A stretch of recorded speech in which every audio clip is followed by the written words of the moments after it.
సిబ్బందికి, ప్రజలకి, పాత్రికేయులకి అందరికీ నా నమస్కారాలు.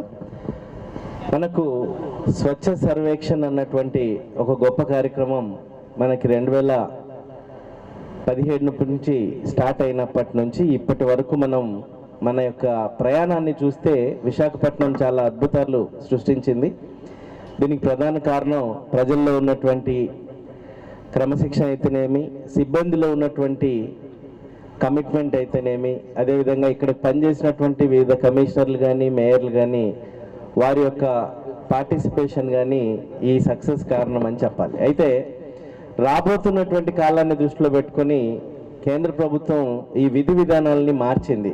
గతంలో కేవలం ర్యాంకింగ్ అనేటువంటిది మన యొక్క సిటీకి మంచి పేరు పెట్టేటువంటి ఒక ఐటమ్గా ఉండిపోయింది తప్ప దాని నుంచి కేంద్ర ప్రభుత్వం నుంచి వచ్చేటువంటి నిధుల్ని కానీ, వాటికి సంబంధించినటువంటి అంశాలని కానీ తేల్చే విధంగా ర్యాంకింగ్లు లేవు.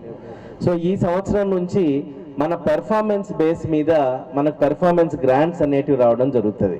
కాబట్టి ఇది మన ర్యాంక్ని మెరుగుపరుచుకోవడం అనేటువంటిది అనివార్యం. సో ఈ నేపథ్యంలో ఈ సంవత్సరం మళ్ళీ కేంద్ర ప్రభుత్వం ఈ కార్యక్రమాన్ని ముందుకు తీసుకొచ్చింది. ముఖ్యంగా 3 అంశాలని ప్రధానంగా తీసుకొచ్చింది. ఒకటేమో స్వచ్ఛతకి భాగీదారి, అంటే స్వచ్ఛతలో అందరి యొక్క భాగస్వామ్యం ఉండాలి అనేది ఒకటి.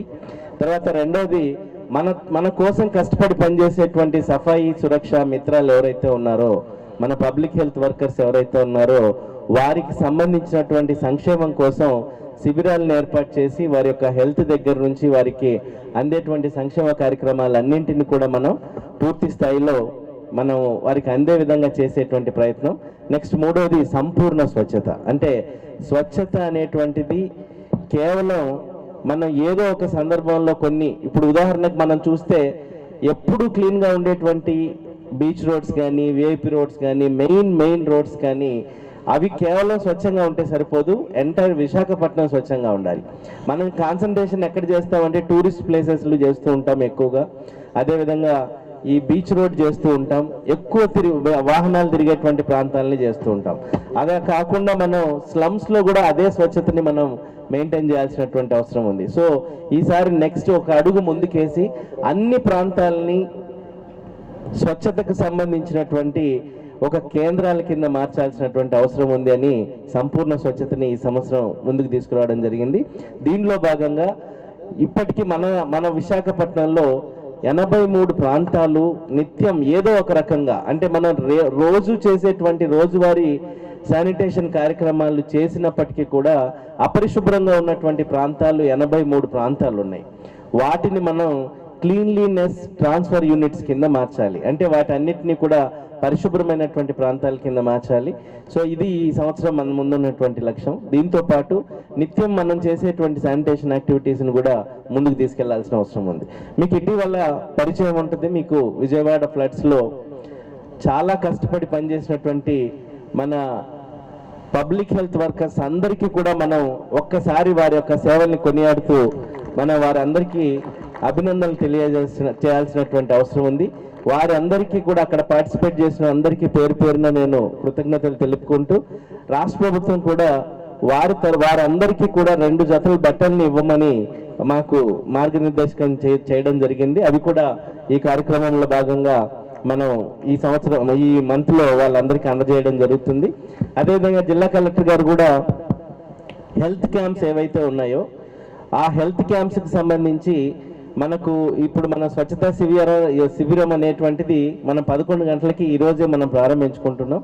సో దానికి సంబంధించి ఆ ఇతర హాస్పిటల్స్కి సంబంధించినటువంటి సేవలను కానీ ఏవైనా కానీ వినియోగించుకోవాల్సిన అవసరం వచ్చినప్పుడు అందరూ సహకరిస్తారని కలెక్టర్ గారు కూడా మనకు చెప్పడం జరిగింది. సో ఏరియా హాస్పిటల్ నుంచి కూడా కొన్ని సేవలను తీసుకొని వారందరికీ కూడా హెల్త్ చెకప్స్ అన్ని కంప్లీట్ చేసే విధంగా నిర్ణయం తీసుకోవడం జరుగుతుంది. సో ఇక్కడ మనం కేవలం ఇక్కడ చేరినటువంటి మనుషులమే కాకుండా ప్రజల్ని భాగస్వాములు చేయాల్సినటువంటి అవసరం ఉంది. అప్పుడే మీకు ఇండోర్ గురించి తెలిసి ఉంటుంది. ఇండోర్లో ఒక ప్రధానమైన కారణం ఏంటి అంటే ఆటో డ్రైవర్ మొదలుకొని ప్రతి ఒక్క సిటిజన్ వరకు కూడా స్వచ్ఛత అనేటువంటిది వారికి జీవితంలో భాగమైపోయింది. మీకు ఇప్పుడే ఆ క్యాప్షన్ చూశారు మీరు, ఏమని? స్వచ్ఛత మన ఎలా ఉండాలట, మన స్వభావం అవ్వాలి. అదేవిధంగా స్వచ్ఛత అనేటువంటిది మన సంస్కారం అయి ఉండాలి. ఒకటి అలవాటు కావాలి, రెండు మన యొక్క క్యారెక్టర్ అయి ఉండాలి. అవి రెండు ఉన్నప్పుడు మాత్రమే మనము స్వచ్ఛత అనేటువంటిది మన విశాఖపట్నం సిటీకి అలవాటు చేసేటువంటి అవకాశం ఉంటుంది. ఇది ఇండోర్లో అలవాటైంది. ఉదాహరణకి నేను చాలాసార్లు ఇండోర్ని విజిట్ చేశాం. ఒక చిన్న ఎగ్జాంపుల్ చెప్తే, ఒక ఆటో డ్రైవర్ ఆటో ఎక్కిన తర్వాత ఎవరైనా ఒక చాక్లెట్ తిని ఆ పేపర్ని బయట పడేసేటప్పుడు ఆటో డ్రైవర్ వెంటనే ఒక డబ్బా బయటికి తీసి దీంట్లో వేయండి సార్ అంటాడు. ఎక్కడ చాలా బడ్డీ కొట్లు ఉంటాయి, ఎక్కడ బడ్డీ కొట్టు దగ్గరికి వెళ్ళినా సరే అక్కడ టీ ఇచ్చేటువంటి వ్యక్తి కానీ ఏది అమ్మేటువంటి వ్యక్తి అయినా కూడా ఆ డస్ట్బిన్ చూపించి డస్ట్బిన్లో వేయమని చెప్పడం జరుగుతుంది. ఆ విధమైనటువంటి స్వభావము, ఆ విధమైనటువంటి సంస్కారం మనకి వస్తే తప్పకుండా విశాఖపట్నం ఈసారి నంబర్ 1 సిటీ కింద మనం గుర్తింపు తెచ్చుకునే అవకాశం ఉంది. ఆ దిశగా మనం అందరం ప్రయాణం చేయాలి. కేవలం జీవీఎంసీ పబ్లిక్ హెల్త్ వర్కర్స్ నుంచి శానిటేషన్ అనేది సాధ్యం కాదు.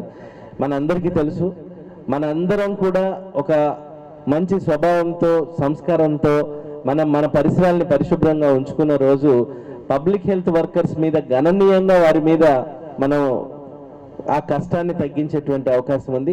అదేవిధంగా ఈరోజు ఈ కార్యక్రమంలో భాగంగా వారి సేవల్ని గుర్తిస్తూ మన పబ్లిక్ హెల్త్ వర్కర్స్ కూడా మనం సన్మానం చేయడం జరుగుతుంది. వారి సేవల్ని మరొకసారి మన విజయవాడలో అందించిన సేవలకి విజయవాడ మున్సిపల్ కమిషనర్ తరఫున, అదేవిధంగా మేయర్ గారి తరఫున, రాష్ట్ర ప్రభుత్వం తరఫున, అందరి తరఫున వారందరికీ కృతజ్ఞతలు తెలియజేసుకుంటూ ముగిస్తున్నాను. Thank you.